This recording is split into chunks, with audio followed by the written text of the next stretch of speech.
Hey everybody, welcome back to the Wolfe Pit with another episode of What Are We Eating? McDonald's Buttermilk Crispy Chicken Tenders are trending now, so I figured I'd follow suit and do my fourth fast food review on them. But for the record, I've eaten more fast food in the past month than I have in the past 2 years. So I gotta be careful. Even though I do this for you, the people, I don't want to turn into this.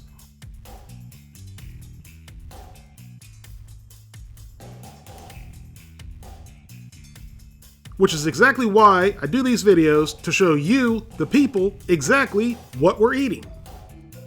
So my wife and I were out late the other night and needed something to eat.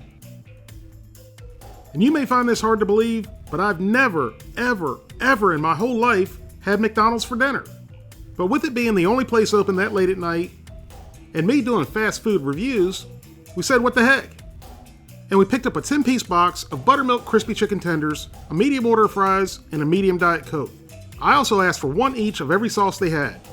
And all they ended up giving me was a signature sauce, Sriracha Mac sauce, tangy barbecue sauce, sweet and sour sauce, and ranch.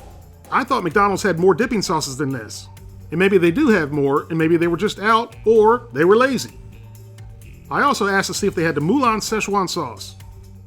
And the manager looked at me like I was speaking in tongues. She said, "Sir, I have no idea what you're talking about." So needless to say, I didn't get any. The ingredients in the Buttermilk Crispy Chicken Tenders don't look bad at all. But there's two ingredients I've seen a million times and I never knew what they were or what they did. And those two ingredients are maltodextrin and xanthan gum. So pay attention for your lesson of the day. Maltodextrin is a polysaccharide that is used as a food additive. It's produced from starch by partial hydrolysis and is usually found as a white hygroscopic spray powder. Maltodextrin is easily digestible, being absorbed as rapidly as glucose, and might be either moderately sweet or almost flavorless. It's commonly used for the production of soft drinks and candy. It can also be found as an ingredient in a variety of other processed foods. Xanthan gum is also a polysaccharide with a wide variety of uses, including as a common food additive. It's a powerful thickening agent and also has uses as a stabilizer to prevent ingredients from separating. It can be produced from a range of simple sugars using a fermentation process. So if you were like me and you didn't know what they were before, now we all do. Even though we bought a 10-piece box, I'm doing the nutritional information for a more realistic 4 pieces for a 1-person serving, which has 490 calories, 26 grams of total fat, 4 grams of saturated fat, no trans fat, 105 milligrams of cholesterol, 1,360 milligrams of sodium, 22 carbohydrates, 1 gram of fiber, 1 gram of sugars, and 39 grams of protein. If you're really hungry, here's the numbers for the 6 and the 10-piece box. Here's the ingredients for the French fries, and the thing that really stands out to me is the natural beef flavor, which I'm assuming is an attempt to make today's McDonald's fries taste like they did before 1990. Which is when McDonald's was forced to stop frying their fries in beef tallow. That's right, beef tallow, which McDonald's referred to as Formula 47. And that's what made McDonald's French fries so delicious and world famous. But you can thank Phil Sokoloff for spending almost $14 million campaigning against major food companies to remove saturated fats from popular food. In 1990, McDonald's started frying their fries in vegetable oil, and they were never the same. A medium order of French fries has 340 calories, 16 grams of total fat, 2 grams of saturated fat, no trans fat, no cholesterol, 230 milligrams of sodium, 44 carbohydrates, 4 grams of fiber, no sugars, and 4 grams of protein. And then of course you got the ingredients and the nutrition for the Diet Coke.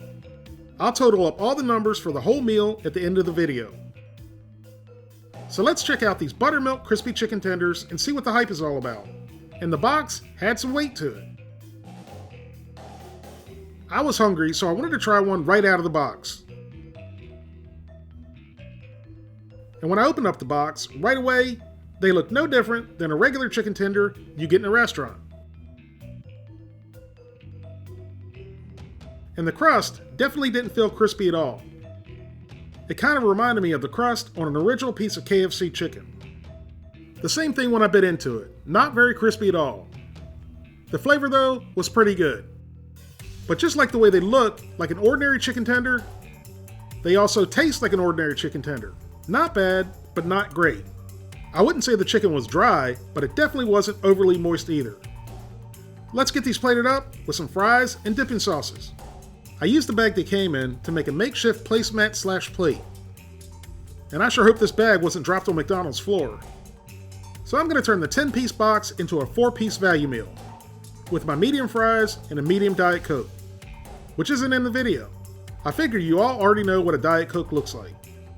And besides the Dairy Queen $5 lunch, this is the second cheapest meal I've done so far, at a cost of $6.92 with tax, tags, and title.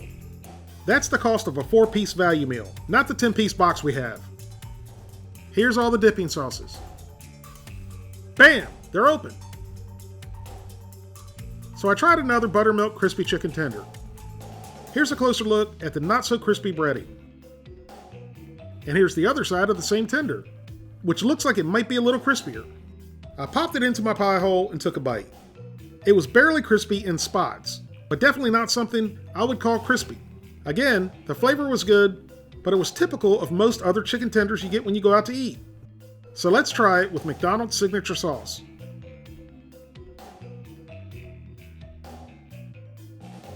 And it certainly looks good. And it tasted good.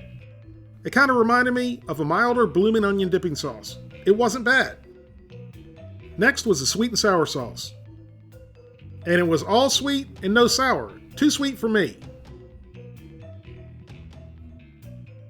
Then the barbecue sauce. Again, too sweet and artificial tasting. They need to work out a deal with Sweet Baby Ray's. The Sriracha Mac sauce was next, and was also the one I wanted to try the most. The consistency of the sauce kind of weirded me out. It looked like cold Velveeta queso dip. I took a bite, and although it wasn't horrible, I didn't care for it too much.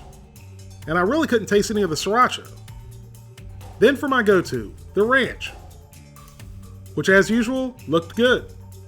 And it tasted good as usual. Definitely my favorite of them all. But it's usually my favorite anyway, so I'm a little bit biased towards ranch. So put the ranch aside, and the signature sauce was my favorite. Now, let's give our non-Formula 47 fries a try. I tried one right out of the bag on the way home, and they were already cold. I know, I should have asked for unsalted fries or fresh fries. But on this night, it wasn't going to happen. I was tired, and I wasn't in the mood to wait or ask. And you can see right away at the lack of salt on these fries, which is not good on hot fries, but even worse on cold bland fries. The fries by themselves were not good at all. And they gave me that greasy, waxy feeling on the roof of my mouth, just like all cold fries do. I tried the fries in all the sauces. And my two favorites again were the ranch and the signature sauce. So here's the numbers for a 4-piece Buttermilk Crispy Chicken Tenders value meal with a medium-sized fry and a medium Diet Coke. There's 820 calories, 42 grams of total fat, 6 grams of saturated fat, no trans fat, 105 milligrams of cholesterol, 1,660 milligrams of sodium, 66 carbohydrates, 5 grams of fiber, 1 gram of sugars, and 44 grams of protein. My overall thoughts of the Buttermilk Crispy Chicken Tenders is they weren't bad. And they weren't crispy at all, but the flavor was good. They were a little bit better than Dairy Queen's chicken tenders. So I'm going to give McDonald's Buttermilk Crispy Chicken Tenders a little bit better than average score of 6 out of 10. The fries were cold, they were soggy, and they were undersalted. Not good at all. So the McDonald's fries get the big egg.